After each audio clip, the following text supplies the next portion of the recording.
being a cop, obviously it's not a safe job. So you do have to have the right headspace and know that, yes, any day I go out on patrol, it could be my last. Any day you walk out the door, you don't know if you're coming home. Being there during the riots and you're taking bricks, you're taking bottles, firecrackers, rockets, whatever they want to shoot off, and Molotov cocktails being thrown in cop cars. It just looked like something that was post-apocalyptic. Just going to downtown and just smelling burning cars and burning buildings, and there's just rubble everywhere. Everyone loves a fireman when they show up. Absolutely. They're there to save the day. Yeah. When a cop shows up, usually means you did something wrong. Yeah. No one hates bad cops more than good cops. I just wanted to stay in bed all day. Like I was just, depressed. Yeah. I wanted to just shut the world out. In the midst of everything that was going on with me and the help that I got, I was like, you know what? I could really see myself being able to help other cops the way that I was helped.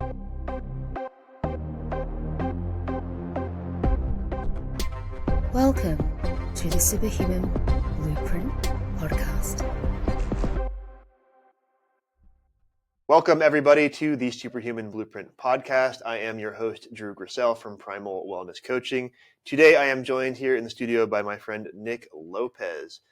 Nick is a retired police officer. He was with the LAPD for 5 years, and he is now a clinical therapist. So he's fully pivoted in what his job description looks like, but still working in service of others. He also is launching a podcast, actually first recording tomorrow, as I understand it, and that's for his business called Code 3 Industries. So, Nick, welcome to the podcast. No, thank you for having me, Drew. I appreciate it. Yeah, thanks for making the drive over here to the studio. Oh, not a problem. So, just so that the listeners know, we know each other because of Krav Maga. Mm-hmm. So at the studio at GC Krav Maga, where I train and where I teach, you're a student there. Yes. And you have been for quite a while. Yeah. Actually, how many years have you been training there? Gosh, I think it's been 6 years now. Okay, so yeah, not only a couple of years since the studio opened that you joined. Yes. And I've loved every second of it. Yeah. I was lucky enough to find you guys, you and Noe and Kay. And I attribute me being safe and, being a cop to your guys' training. So, thank you guys for that. I really appreciate it. Well, it's a beautiful thing to be able to, one, just give people something that will help them like live a healthier life, right? So that's just like the physical fitness and then the mental wellness that comes with, one, physical fitness, and two, confidence that comes with knowing some kind of martial art or self-defense. But then being able to have people like yourself that, may actually need it in their regular line of work or in their life, it's even more meaningful. No, most definitely. I agree. Yeah, like you said, especially being in law enforcement, it's the trifecta. It's practical to keep you safe. It's a great workout to keep you healthy, and just overall, just from a mental sense of, being able to keep yourself calm under pressure, being able to, just being able to stay calm when you may be inoculated with stress, which is particularly important being in law enforcement. Yeah. And so it's great training. I love it. And thank you guys for everything. Yeah. Well, thank you. Thank you for being there and for, being a role model on the mat. We definitely need that as well. I appreciate that. Thank you. Yeah. And I was when I was telling my wife that you were coming to record, I was like, do you know Nick? Because she used to train there. She doesn't really get out there anymore, but she's like, oh yeah, he would come to the day class with all the other cops. Yeah. I'm like, oh yeah. Yep. That sounds about right. That's me. Yeah. When she was off work for a bit after our first kid was born, she used to go to that class quite a bit. Oh yeah. Okay. I remember seeing her a couple times in there. Yeah. Yeah. It's the day classes. I know. I mean, being cops, like it's, everyone's schedule's a little different. So that was probably like the one time that most cops would be able to either get off work or right before work. So yep. Yeah. Cool. Well, so you're not a police officer anymore, but let's kind of start there. with your role in LAPD. So, what got you into law enforcement in the first place? So growing up, I came from a family in law enforcement. Hmm.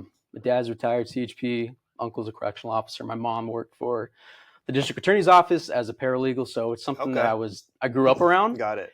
But once I went to college, I was still trying to find my footing as far as like what I wanted to do. Yeah. After I got my bachelor's, I got it in political science, but I was still at this point where, again, I wasn't quite sure if I was going to go into law enforcement. Yeah. I did a lot of, reflecting, and I thought, you know what? Okay, I'm going to go into the family business, Yeah. as to say. Got it. Okay. So I applied several different agencies, and I was fortunate enough that LAPD offered me the expedited route, which means usually, for those who aren't aware, when you get into either federal or law enforcement applications, there's polygraph, psych, background check, physical fitness check, and that can take.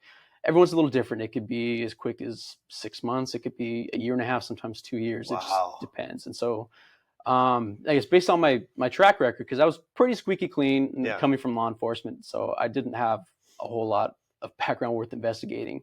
They offered me the expedited route, which I was able to get everything done in about 3 months. Wow. So from the time I applied to the academy date, it was about 3 to 4 months. Okay. All right. And and then I was on my way to LAPD. How was the academy? It was good. Again, I think it helped that coming from a law enforcement family, I kind of knew what to expect. Yeah. Okay. Screaming, yelling, getting it's nothing personal. They want to see who's serious. Yeah. Who's gonna break. Again, Yeah, I mean, you gotta be mentally tough in that role. Right. Shocker, law enforcement isn't the most stress-free job. Yeah. So they want to see how you do under stress. Yeah. And as part of it, slowly, matriculating you into just being able to operate under stress, stressful environments. And so it helped, I think, also being a collegiate athlete. I think that helped too, just being working as a team, but also being in these stressful moments, coaching, training, physical training. It helped me, I think, become just a better officer just from having that background. I would not have made that connection, but as you're describing it, it totally makes sense. And I didn't think about it at first, but looking back on it now, I was like, wow, you know what, that did help. Yeah. It helped a lot. And so the physical aspect, again, it's, running, sitting, sit-ups, push-ups. You're going to do self-defense, again, which helped me, your guys' training, jiu-jitsu, basic things like that. Mm-hmm. And it helped me a lot. Again, your guys' training at GC Krav. Were you training at Krav before you entered the academy, or was that after? It was right in between. Oh, okay. Actually, it was. I just started, I think, with Krav with you guys, and the academy started. Okay. And then your guys' teacher was able to tell me, I guess, have a leg up on my recruits. Yeah. But it was a 6-month academy, and then I graduated, and then it was the day after we graduated, we went right to the street, right to really the right day to patrol. after. The day after. Well, why waste time? Right. I always remember because it was on Christmas Day. No kidding. Yeah. First day on the job, Christmas Day. Right. How was that? It was good. You don't know what to expect. Yeah. The academy will always prepare you so much. Oh, right. You can do this and this, and then I'll always remember my FTO, which is a field training officer. Mm-hmm. The first thing he said was, "Forget all that BS you learned in the academy. Like this is the streets. This is where people get killed. Okay. And this is the reality." Okay. And I was like, "Oh, okay." So that was the wake up call. Yeah. I was like, "Okay, welcome to your first shift. Here's your reality check." Exactly. Okay. So it was you're kind of running around like a chicken with your head cut off, because you're just trying to learn the basic fundamentals of being a cop while also being tactically safe and sound. And there's a million things going on in your head. You got to learn how to, drive the car. With license sirens, call it code 3. Also learning defensive tactics, maneuvering, learning paperwork, arrests, everything that comes with the job. So you're just inundated with just stress and just learning the jobs of being a police officer. Yeah. So, and it's a lot. And you have to know all the laws too, right? I mean, Exactly. That in and of itself is like, that's a massive amount of brain space right there. Yeah. Yeah. So it's a lot to take in. Yeah. And, unfortunately, some people don't make it. Yeah. It comes, so for your first year of being on the job is called probation. So you're a probationary officer. The first 6 months, at least with our department, you have 3 different field training officers. And for each 2 months, they'll grade you on how you're doing, how you're progressing as an officer. Interesting. And so, once you get your 6 months, you quote unquote, make it to where after the 6 months, you don't have to necessarily be with the field training officer anymore. Okay. You're still on probation. Yeah, you're still on probation, but you're able to work with other officers that aren't field training officers. Okay. Yeah. And so I was fortunate enough, I made it. It was good. More days were stressful than others. Yeah. But I was able to make it, and go out, and they pretty much give you a badge, a gun, keys to the city. Say, all right, go out and go protect the city. And they send you on your way. Yeah. Yeah. Wow. How long is it before? Are you always out with another police officer, or are you out on your own sometimes? So for the most part, with at least our department, because we're a big department and a big entity, we usually go with partners. Okay. Sometimes we go what's called a U-boat, which just means you're a one-man car, and basically it's like you're a report-taking car. Okay. So it's like, sometimes. So you show up after they're already there. Pretty much. Okay. Yeah. You're there if it's like a burglary or, hey, my bike got stolen. You're there for like simple like report taking calls. Gotcha. Nothing that's going to be, nothing like major. So yeah, you're there like a report taking car. Well, it's nice to hear that they strategize in a way that keeps their officers safe, or at least make sure someone's got your back when you're going into a tricky situation. Yeah, and it's we're fortunate to have that. It's not always the case, but for the most part, that's how it goes. But aside from that, unless you're a supervisor, you're a one man car. So supervisors like your sergeants, sometimes lieutenants if they're out there, they'll be one man cars. But for the most part, when you're out on patrol, you ride with a partner. Okay.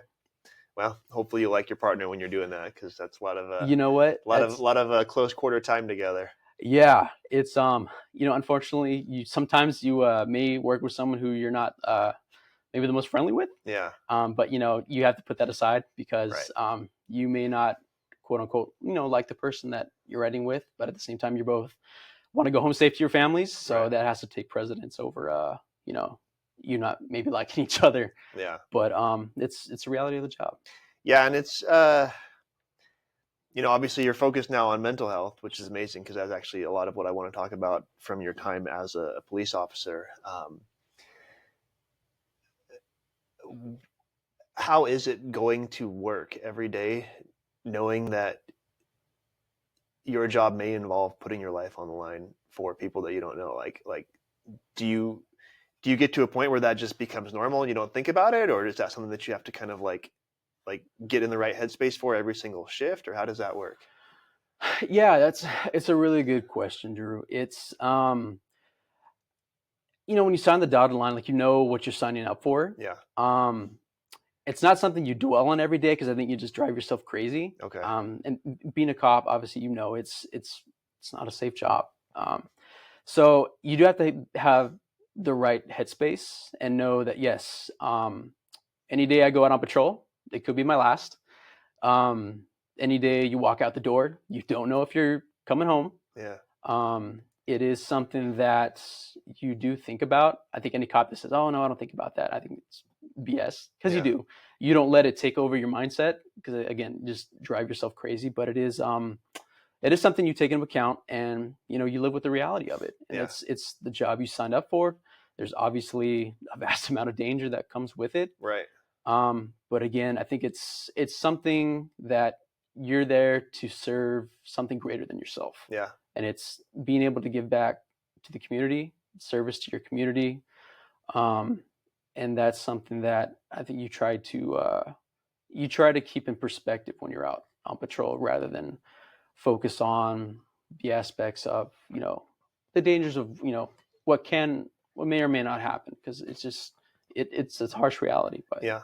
it is. It's yeah. You do have to walk in with a certain mindset before, like, okay, getting yourself mentally ready for the day, and just knowing that at the end of the day, you want you and your partner to go home safe. Right.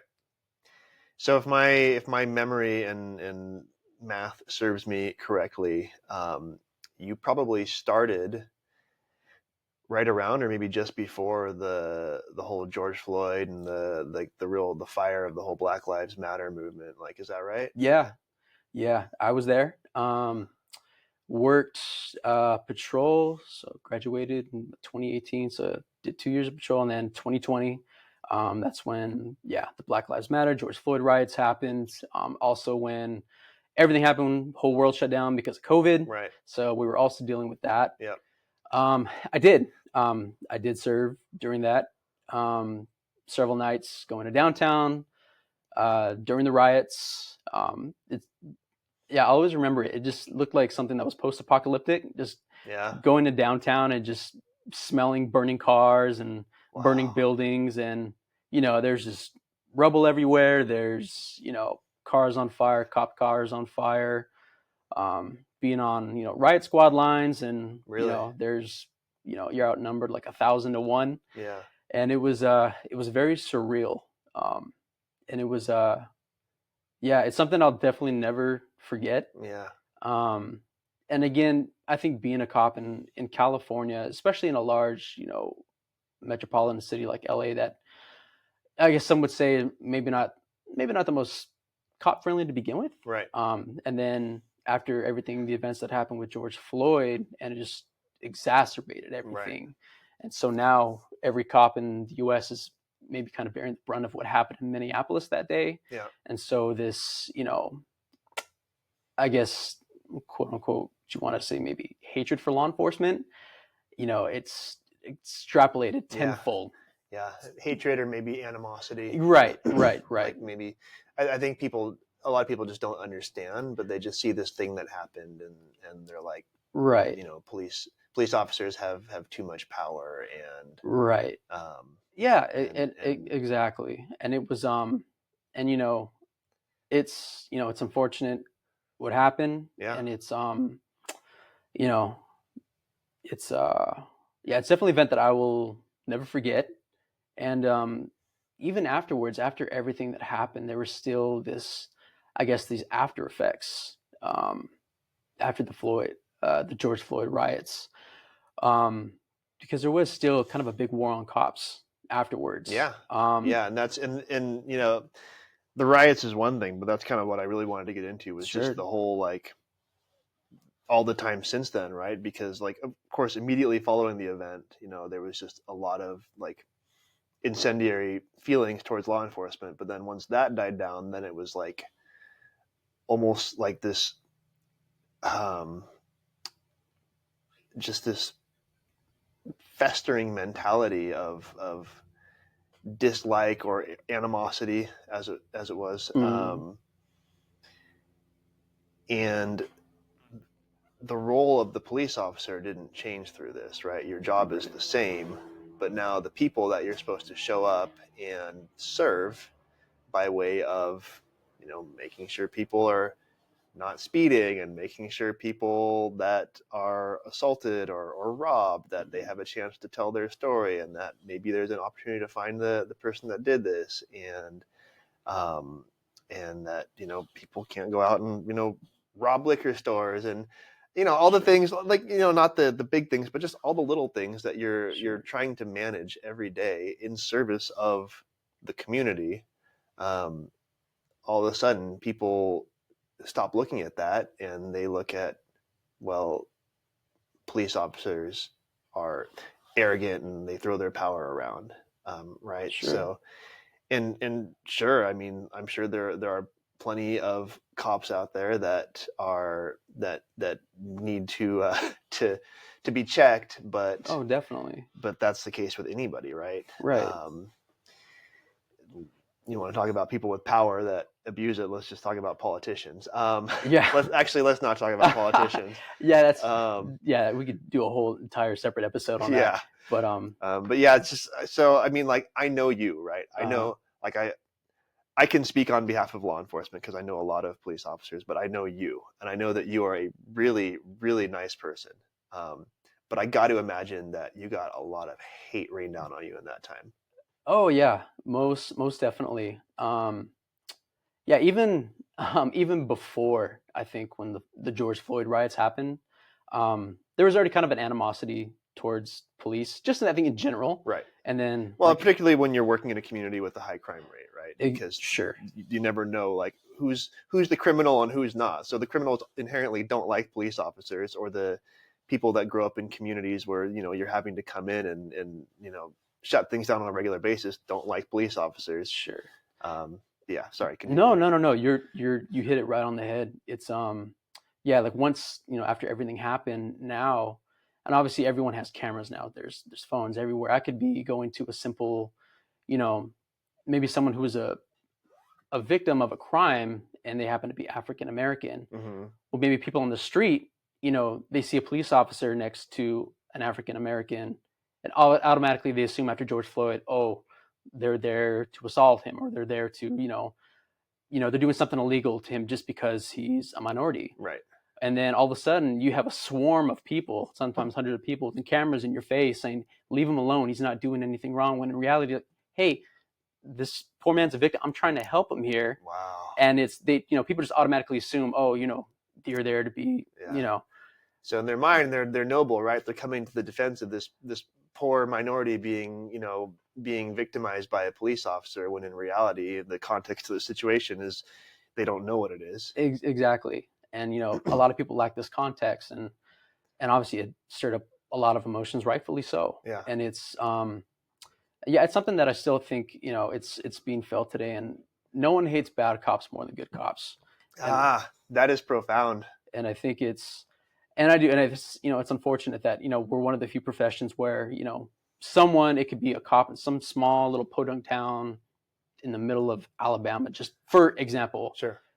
Something happens where, again, they abuse their power and it makes the news.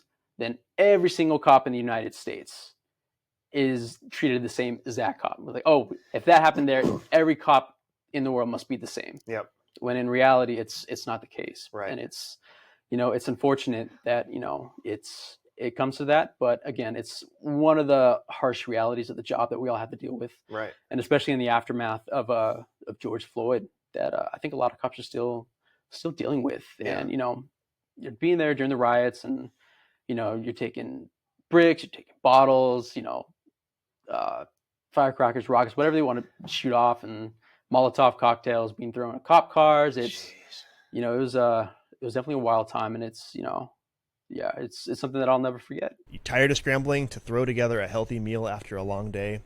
Factor's meal prep service is your solution. With more than 34 chef-prepared, dietitian-approved meals, you get fresh, never frozen ingredients that fits your lifestyle. I've swapped out my sad, packed lunches for Factor's meals, and it's like having a personal chef at my fingertips. So imagine coming home to a fridge full of delicious, nutritious meals that are ready in minutes. No more slaving over the stove or resorting to unhealthy takeout because you're too exhausted to cook. Factor delivers these gourmet meals weekly, taking all the stress out of meal planning. Whether you need to keep it low carb or watching your calories, or you want to pack in the protein, Factor has got what you need. And the best part, these meals are crafted by chefs and approved by dietitians, so you know you're getting top-notch quality with every bite.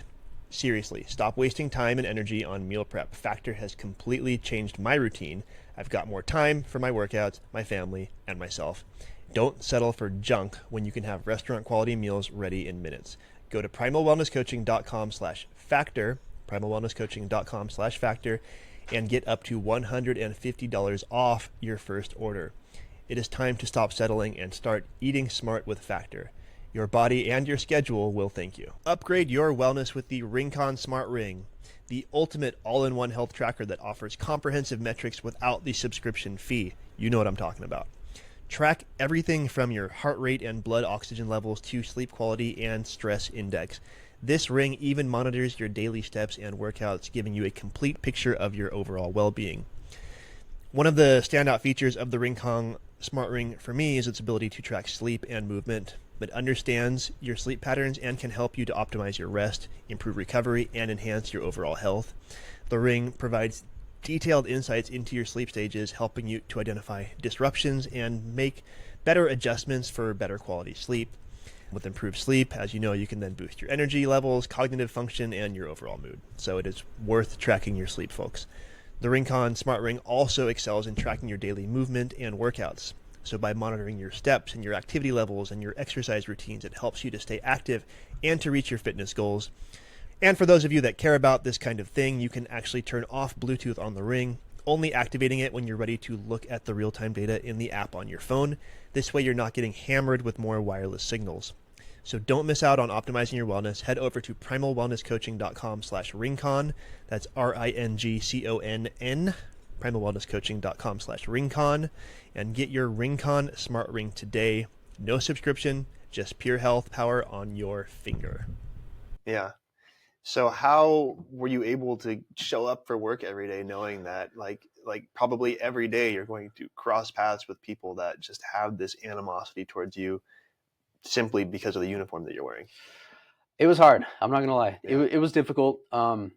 Everybody's mindset's a little different. Yeah. And knowing, again, going into law enforcement, you're not probably you're dealing with people for the most part on their worst days. Okay. And so you have to have this mindset of, okay, everyone loves a fire.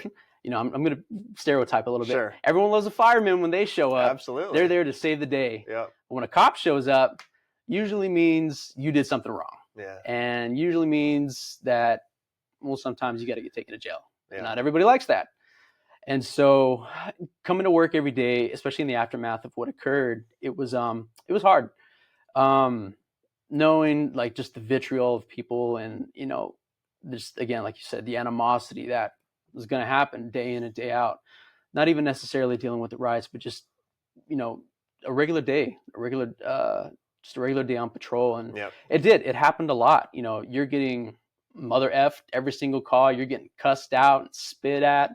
You're getting things thrown at you. The people are trying to fight you at, levels that weren't really seen before what happened with George Floyd. And so that's something that you really had to lock in your mindset, knowing, okay, this is the reality of what's going on right now. So, you really have to lock in and know, okay, with your partner, because again, we were partners, we would have debriefings, before and after patrols, like, hey, be safe, protect your partner.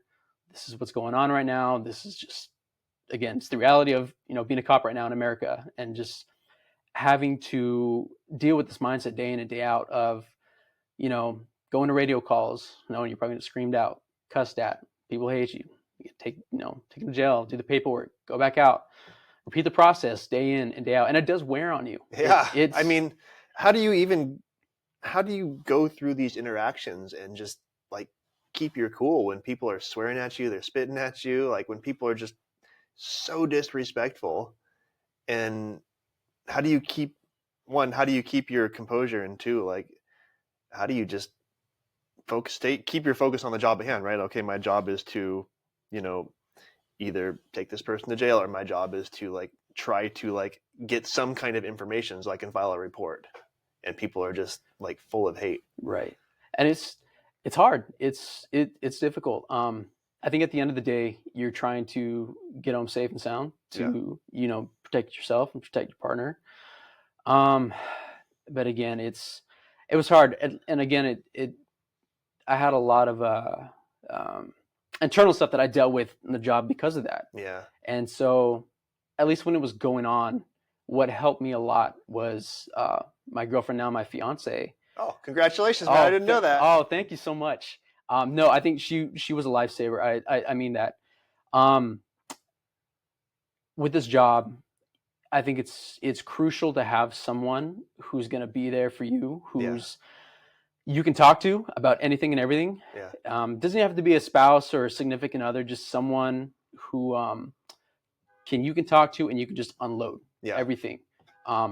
Honestly, I think every cop and first responder needs that. Yeah. And it's unfortunate because not every first responder does have that. And it leads to internalizing it, which leads to bigger problems. Okay. But I was fortunate enough that, she was there for me. She's like, I don't care what happened. I don't care if you got in a pursuit, if you had to fight someone, if you had death notifications, whatever it was that came with the job that day. I want you to be able to talk to me about it. Okay. And we'll talk about it. I don't want you to keep everything inside. Yeah. And I was fortunate, that she was basically my rock. Yeah.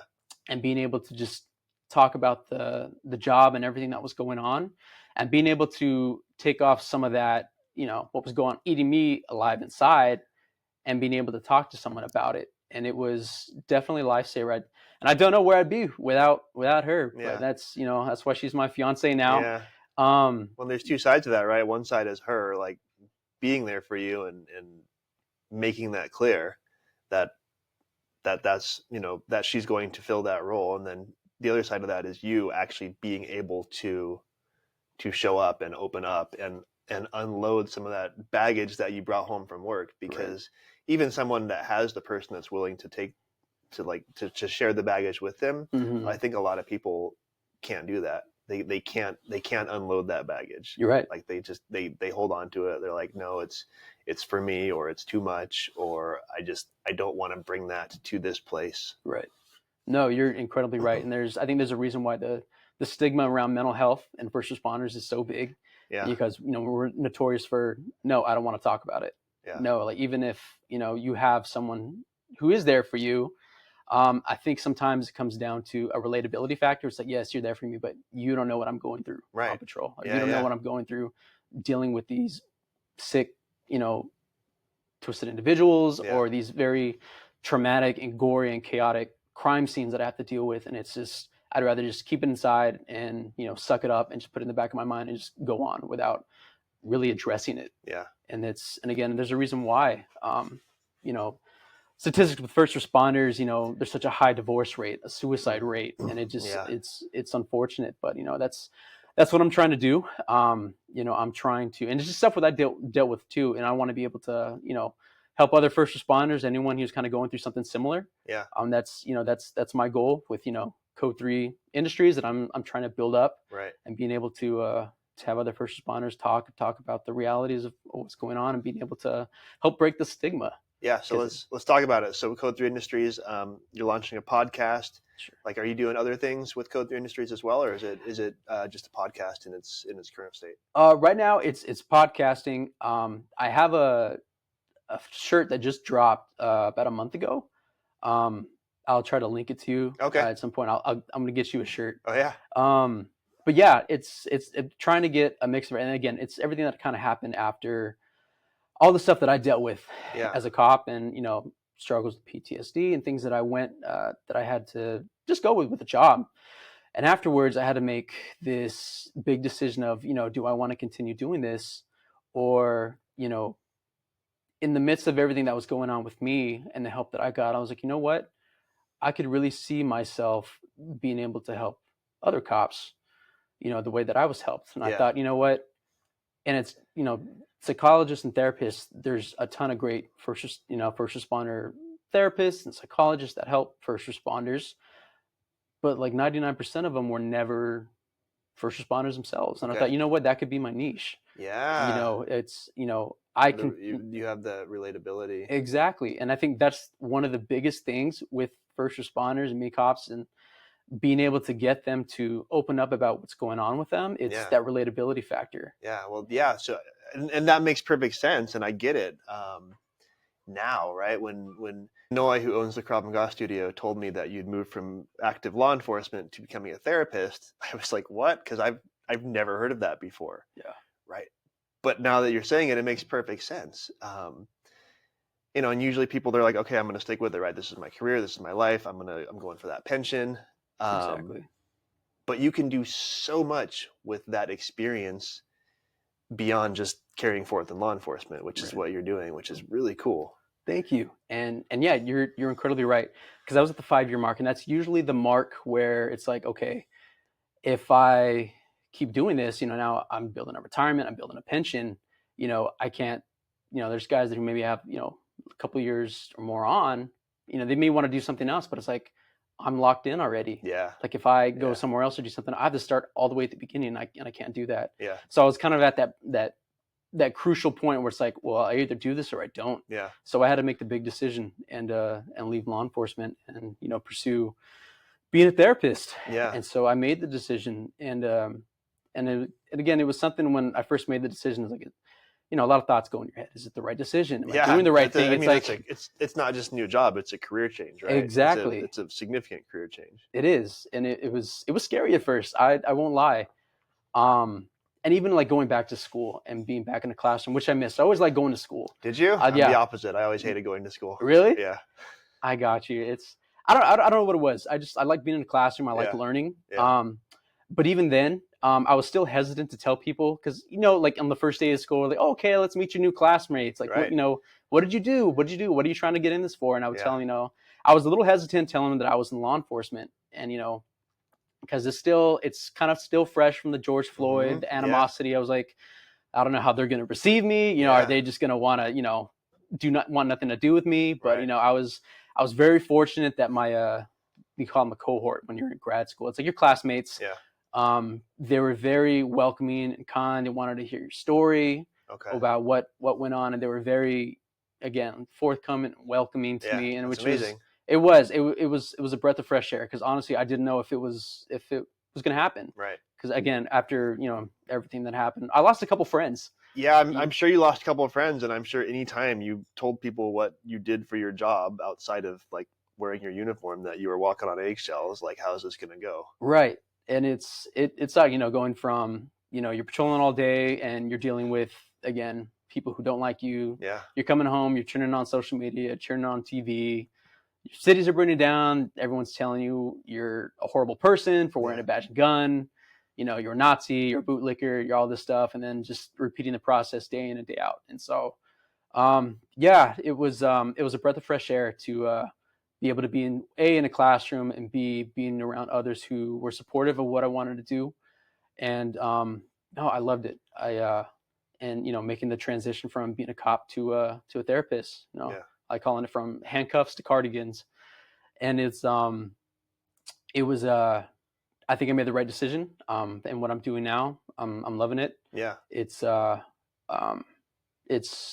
been a crazy transition, but it's something that I think was the best decision for me, and I have no regrets about it. Yeah, that's good. Yeah, that's amazing. How long have you been like, I guess, actively practicing as a clinical therapist? A little over a year now. Okay. Last month will be the 1 year mark. So wow. So I'm still quote unquote kind of like a probationary therapist. Yeah, sure. But yeah, it's been great. You're helping people in new ways, right? Right. People probably aren't spitting on you as much. Right. That's definitely true. It's been great. It's, you're helping people, you're helping the community just in a different medium. Yeah. But it's been good, and I've really enjoyed the transition, and I'm hoping to at some point being able to work with first responders full time. Yeah. Right now I'm working with strictly civilians. Yep. But now as I again become more seasoned as a therapist, learning to specialize in things concerning trauma. Yep. At some point I would like to make the transition to working either private practice or even open up my own private practice, long term down the road, and to work with first responders and work with cops, which is what I set out to do from the get-go. Yeah, so. Well, I mean, you can definitely do that. You do the work now, you get your experience, and then you kind of carve your own path like you're already doing, which is super cool. And I mean, Code 3 Industries, I mean, it sounds like that's kind of your foot in the door, right? You're going to start with recording podcasts, with just having conversations with people, but then that's going to open up all kinds of doors of, one, just networking, right? Just getting to know people from these different fields of being a first responder, but then also you're going to be able to, through these conversations, learn about their trauma, right? And then through your own, education and knowledge, you can then start to kind of create your own path for, okay, well, this is the types of trauma that these people have. So, if eventually these are the people that I want to help in this way, now I have more insight into the things that they're facing and can be better prepared for that. Exactly. So that's super cool. Thank you. Yeah. I really appreciate that. So starting the new job as a clinical therapist and now starting Code 3 Industries is just, it seems like a totally logical progression, whereas, eventually Code 3 Industries becomes, or something else becomes, you as a clinical therapist with first responders, like, right. Yeah. And it's it's something that I'm trying to do with kind of like what you're doing right now with the Superhuman Blueprint, your podcast, and it's something that I'm hoping to grow, and again being able to have you on the show soon, and again being able to just have a myriad of different perspectives and advocates and first responders talking about everything from, again, mental health, fitness, just a different bunch of topics regarding, first responder life and mental health, and, because everything,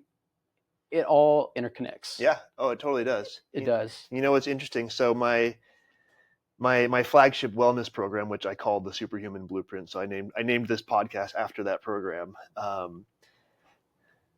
Actually, let me backtrack. So I started as a Krav Maga instructor, right? Mm-hmm. I was a longtime martial artist. I was taking Krav Maga. When Noy opened the studio, he asked me to teach for him. So I became a Krav Maga instructor. I started doing private training. So people would come to me for private lessons in self-defense.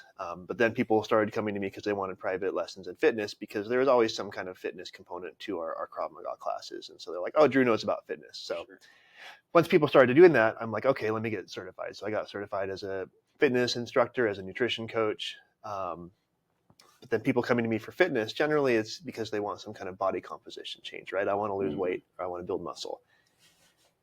But I realized very quickly that in order to do those things, but to do it in a healthy and sustainable way, like, it was a lot more than just getting a good workout or eating a well-balanced diet. Like, those are very important parts of it, but there's so much more, and it's largely around lifestyle. Right. So then I kind of moved into the wellness coaching space, where I focus, yes, on fitness and nutrition, but I also focus on lifestyle. So, how much are you moving your body outside of fitness? How are you sleeping? Are you hydrating?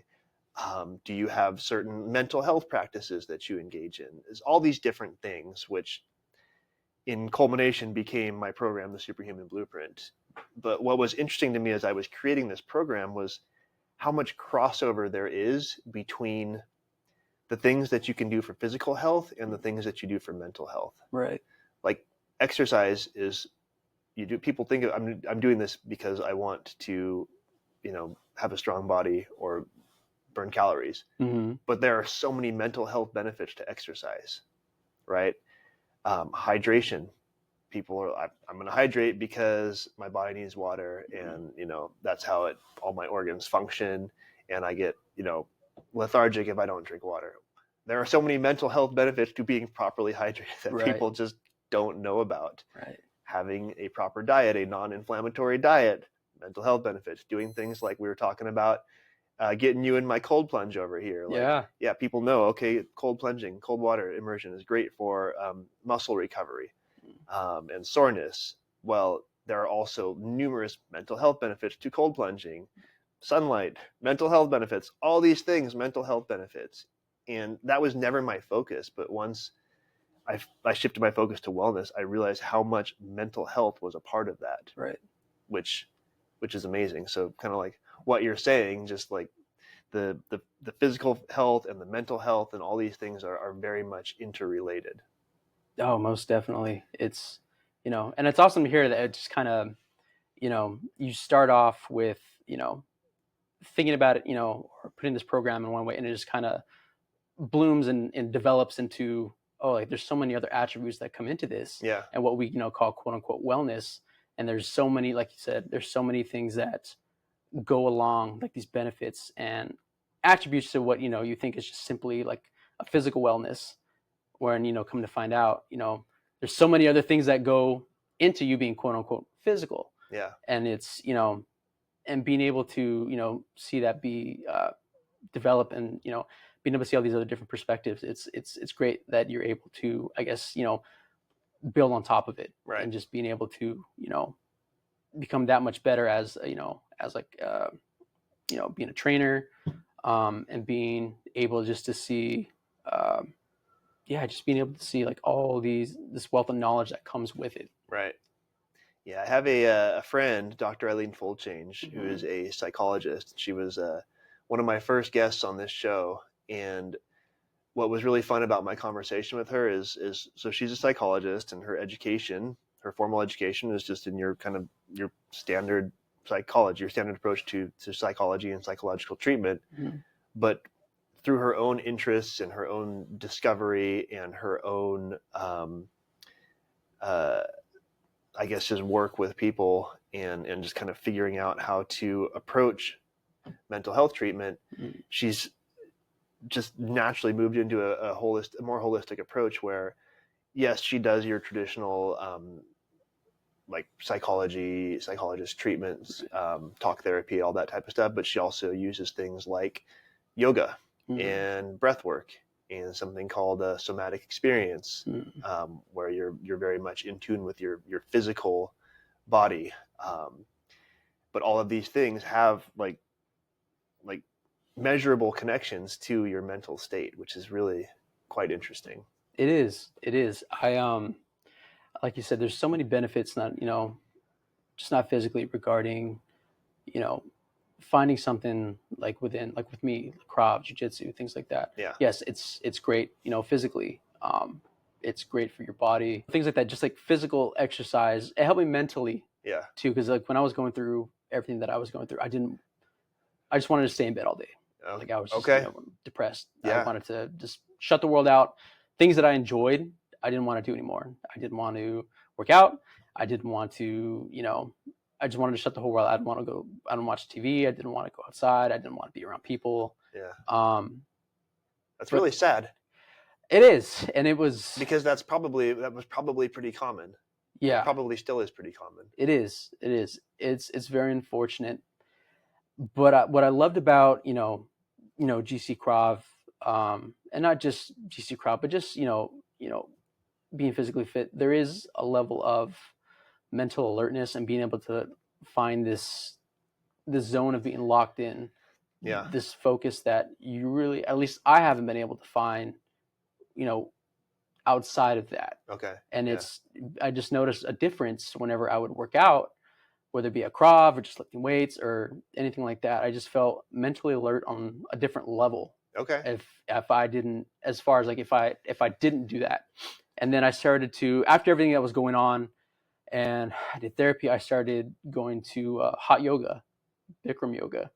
Really? And it helped a lot. Yeah. I loved it. It hurt at first. Yeah. Because, they're telling you, it's going to be like 115, 120 degrees in there with like 80% humidity. Like, just survive. Just lay in there. Do your best not to leave. Oh, it's humid too. Yeah. I always figured it was dry. No. Oh, yuck. No, it's Yuck. it's like 80, 90% humidity. Oh, And so they're just like, yeah, just survive. Just I gotta try it.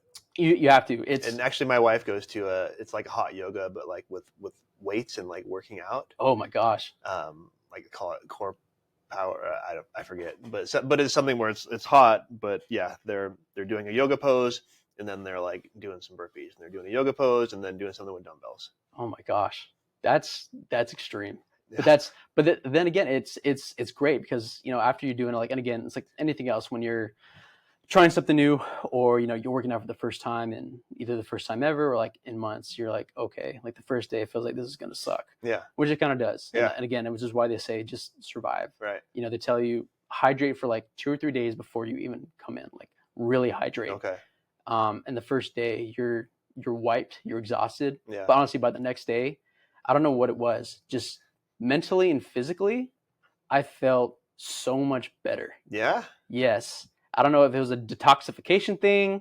I don't know if it was just a mental clarity thing. Yeah. But well, there's a physical fitness aspect of it, right? Because there's a hormonal response to physical fitness that creates hormones that make you feel better. Mm-hmm. Also, in yoga in particular, if you're doing it in, I guess, the traditional way, then you're also managing the way you're breathing with your yoga movements and doing certain types of breath work can stimulate the vagus nerve, which then also has scientifically been proven to create a certain hormonal response, which is feel-good hormones. And that makes a lot of sense because I felt good the next day. And I felt like a mental clarity that I never really had before. My body felt good. Places where I felt I was a little more stiff, or, I just felt I didn't feel right. Even sometimes after going to a chiropractor, there was just a different level of relaxation and comfort that came with it. Cool. With this just, exfoliation of, whatever it was that was in my system. This awesome detoxification that came. I even slept better. Yeah. And I loved it. It was great. Do you still do it? I haven't gone back in a while just because life's been a little busy lately, but I'm trying to get back into it. Sounds like an excuse. You know what? You might be right. You might be right. I do need to go back. I use that excuse for everything though, so I can't talk. I haven't trained Krav in ages because life got busy. I got you. Hey, you know what? It is what it is. But it's a great experience, and I think just overall, I wish I would tell anybody, first responders or just civilians in general, but I guess more so for my first responders, it's go out and train. Whether if it's yoga, if it's jiu-jitsu, Krav, whatever it is, find something outside of the basic training that you're going to get, and let it what was I going to try to go with? Find something that's going to be practical for you. I guess I'm talking about specifically with law enforcement. Actually, and I want to talk about that. Sure. I want to talk about like martial arts, or specifically Krav, because I think Krav is much more practical. Sure. From a lens of self-defense and that type of thing. But I mean, the two sides of continuing that type of education for law enforcement is, one, just the mental health benefits that come from that type of training, right? Just from moving and just knowing that you're furthering your education in something that may be applicable any day of the week. And then two, the actual practical application of getting put in these situations where if you haven't practiced it since you learned it in the academy 5 years earlier, then probably don't remember how to do it very well. Yeah, it's exactly. And it's something that's, I think it's unfortunate that's going on across the US right now. Especially in law enforcement. It's, I guess the way I would put it, I'd heard it on a podcast, and it was a really good way of saying, like, say you want to get strong, right? What do you want to do to get strong? You want to lift weights. Yeah. Okay. So you go and you lift for 4 hours for the entire year. And I'm not talking 4 hours a day. Right. I'm not talking like four months. I'm talking 4 hours total for the entire year. Yep. Are you going to get strong? Like, are you going to... You get really strong for, a few days? Yeah, for a few days. And that's probably it, right? Yeah. It's kind of the same situation of what's going on in law enforcement right now as far as like training. Yeah. You get, maybe, I don't know, so many hours in the academy. Yep. And then for the most part, I'd say like 95% of people after they graduate the academy, that's it. Yeah. They get this bare minimum training. Yeah. And then they go out and they don't train anymore for years. Right. But also, the higher ups say, okay, well, we want you to go out and we want you to de-escalate, and we want you, to be able to handle bad guys with less training. Yeah. And it's like, well, you're kind of defeating the purpose. You want us to go out and you want us to do our jobs, because there's already this idea that all cops, are shoot first, ask questions later. Right. And you want them to be able to be trained and being able to handle themselves when it comes to maybe arresting someone who's doing it in a safe way. Yep. But yet you don't want cops, you're not funding, training that's essential for that job. Right. And so, I would always tell other law enforcement, and for the practicality reasons of being safe, but also it's something that, you're going to need. It's, like you said, it's both from the mindset of being able to handle yourself in these incredibly stressful situations, knowing that, okay, you're out on the street and, this may happen, how to handle yourself. And also, like I said, the practical applications that come with it. And it's the stress inoculation, I think, is incredibly important. and practical for these types of scenarios. Yeah. And the scary part is a lot of departments, and again, I think it's one of the aftershocks that we were telling you about with the George Floyd scenario, that a lot of these departments are so hard up for recruits. Yeah. And, you know, they're just looking for people who have a pulse and a warm body, and they're like, okay, you're in. And they're doing away with, you know, PT, you know, physical training, just to try to get more people. Lowering the standards significantly. Yeah, and they're lowering it to such a point where it's like, you just show up and you pass. Yeah. And it's like, okay, you know, and then you want people to go out and you want them to be able to not only protect themselves, but also, you know, effect an arrest in a safe manner. Yeah. And you're doing away from all this physical activity and less stress. And then you want to dump them in high crime rates, and you want to put them in the most stressful, you know, scenarios possible. And then you want them to go out and do it safely without having all this training. It's just, it's crazy. Yeah. It's, you know, it's unfortunate that it's coming to that. So I always try to tell other cops, find a martial art or find something, you know, martial art related that's going to be practical for you. Right. You know, because it's going to keep you safe. It's going to keep your partner safe. Well, I know a lot of police officers would gravitate towards jiu-jitsu just because the component of a lot of physical altercation situations with law enforcement, if you're not going for the gun, it's usually not a fist fight, right? It usually ends up like in some sort of grappling or situation where you have to be able to physically secure the person, right? Which would be more of a jiu-jitsu skill set, right? And then again, I commend you and Noe and Kay and all of GC Craw for, you know, the training that you guys put on, not only for, you know, civilians, but law enforcement as well, you know, PJJ. Because honestly, I think it helped me, win the Arrest and Control Award for my academy class. Really? Yeah, it did. But also when it came to being in patrol and you going into these scenarios where, you know, you might get in a knockdown, drag out fight with your partner or a suspect who's resisting arrest, it allowed me to operate in a way that, okay, I've been through this a million times before, not only in the academy, but also with training. Yeah. You're going to be dealing with, okay, someone who's going to resist. Okay, it's a stand-up fight. Okay, I know what to look for. I know how to possibly take him to the ground in a safe and effective manner. It becomes a ground fight. Okay, I know how to handle myself. I know what's going on in my immediate vision, but I also know to be aware of my surroundings. Yeah. And so being able to be in these scenarios and being able to handle myself in a way that I felt not relaxed, but I was able to handle it in a professional way and being able to like, okay. You came in with a degree of confidence. Yes, exactly. There you go. I think that's what I was trying to say. I had a degree of confidence to me where it's like, okay, I can make this happen and I know how to handle myself without freaking out. Yeah, without freaking out or without hurting someone worse than you need to hurt them to be able to just control the situation. Exactly. Which is a big part of, I think, where a lot of the animosity towards police officers comes from, is because they are undertrained. And when you're undertrained, you go for like maximum effort, right? Okay, I'm going to hit this person as hard as I can because I don't know how to control them. I'm going to put them in a chokehold that causes them to pass out because I don't know how to control them. I'm going to shoot them because I don't know how to manage the situation. Right. One thing so first of all, for people, any law enforcement that's out there listening to this podcast episode, there are a lot of schools that have law enforcement centric programs. So go find that. If you are in the Orange County or LA area, this is my plug for GC Krav Maga. Any class is a good class, but we have police jiu-jitsu. So it's grappling specifically targeted towards law enforcement and having to, with an arrest and control mentality, first 2 Fridays of every month, and it's free. So stop making excuses and get your ass in there. If you're in Orange County or LA, just go Google GC Krav Maga.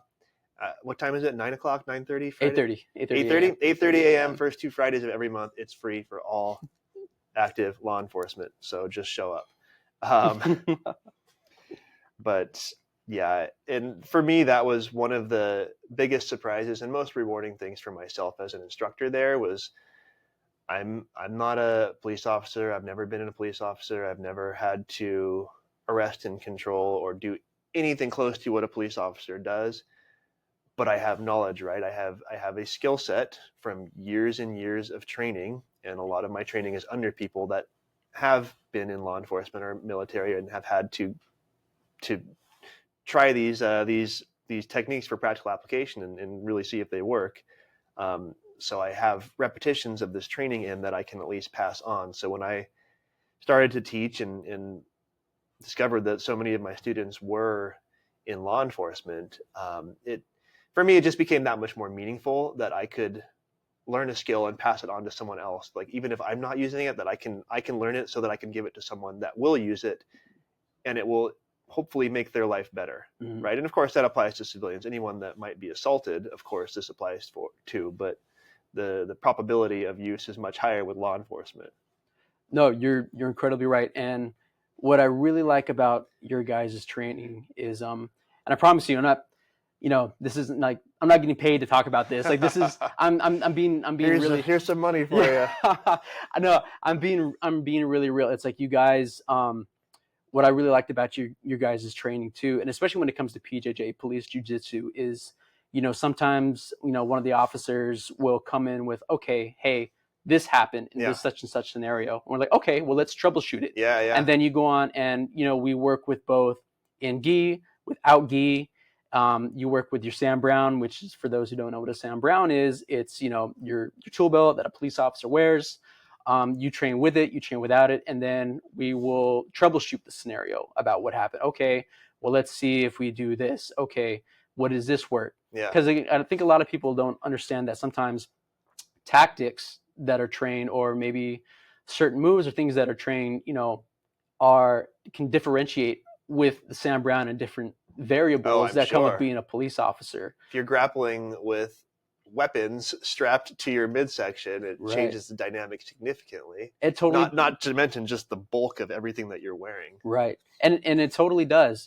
Training, we would, do a scenario.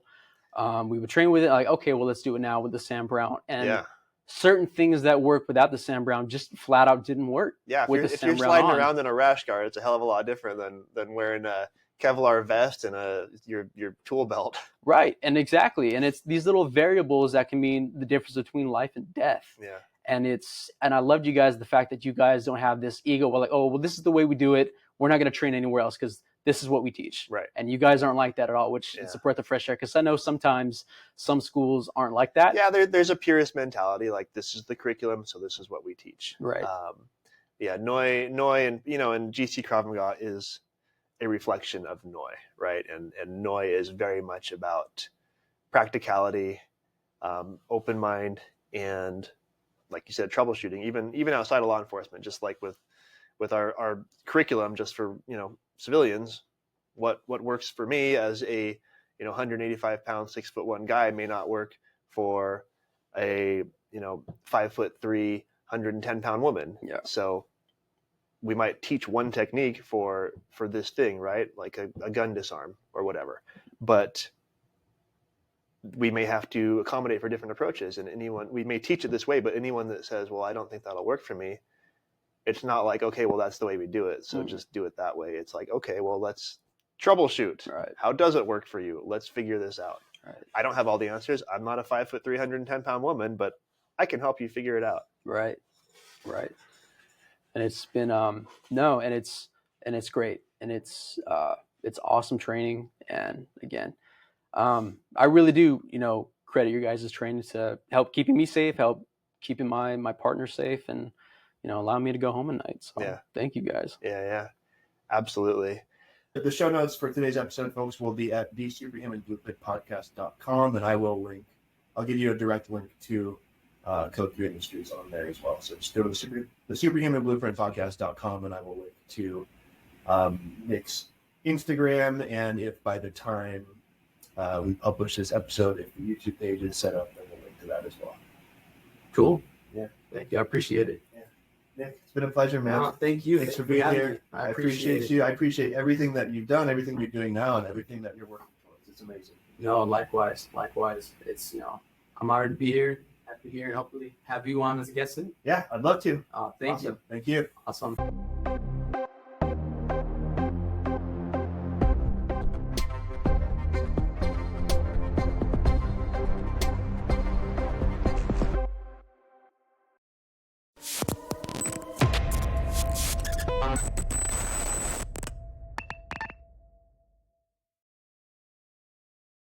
Tired of crashing midday and relying on caffeine to keep you going? I have got news for you. You're probably dehydrated. Most of us are drinking dead water, or purified or filtered or reverse osmosis water, stripped of essential minerals. This water may actually be doing more harm than good, leaving us without the crucial electrolyte balance our bodies need to stay properly hydrated. Enter Element Electrolytes, the game changer in hydration. Packed with over 1,000 milligrams of sodium, 200 milligrams of potassium, and 60 milligrams of magnesium, Element provides pure hydration power without any sugar. These essential electrolytes are vital for maintaining energy, supporting muscle function, and enhancing mental focus. And people, sodium is essential. It's not evil. We have been grossly misled. It is a key player in maintaining fluid balance, transmitting nerve signals, and aiding in muscle contractions. Then there's potassium, which helps regulate heart rate and balance fluids, while magnesium supports muscle and nerve function and promotes relaxation. With Element, you can say goodbye to the midday slump and hello to sustained energy and focus. And the best part, the flavors are incredible, ranging from fruity to chocolate. Mix in the watermelon flavor to a big old bottle of ice water on a hot day to cool down and boost your energy. Or if you need a cozy boost on a cold day, you can mix the chocolate flavor in hot water for a delicious salted hot chocolate. And hot off the press, Element now offers carbonated electrolyte drinks. So you can ditch those crap sugary energy drinks like Rockstar and Red Bull and pick up Element's carbonated options, which provide the hydration you need without the crash. Head over to primalwellnesscoaching.com/element. That's LMNT, primalwellnesscoaching.com/element, LMNT, and score a free sample pack with your first order. Hydrate smart, feel great, and crush your day with Element electrolytes. Are you sick of replacing your martial arts gear because it falls apart? I highly recommend you switch to Fairtex. Fairtex is based in Bangkok, Thailand, and they are renowned for their exceptional craftsmanship, making it the go-to brand for boxing, Muay Thai, and Fairtex's unique padding and design aren't just for show. They are tested by real fighters and champions who put this equipment through the ringer. I've made the switch to Fairtex, and the difference is night and day. Their gloves and pads are designed to handle the most intense training sessions, offering both durability and superior comfort. So whether you're throwing punches, kicks, or grappling, Fairtex gear stands up to the challenge. Don't keep wasting money on gear that doesn't keep up with your grind. Fairtex's products are a game changer, built to last and perform at the highest level. Head over to primalwellnesscoaching.com/Fairtex, that's Fairtex, primalwellnesscoaching.com/Fairtex, and get the gear that works as hard as you do. Train smart, train with Fairtex, and see the differences for yourself.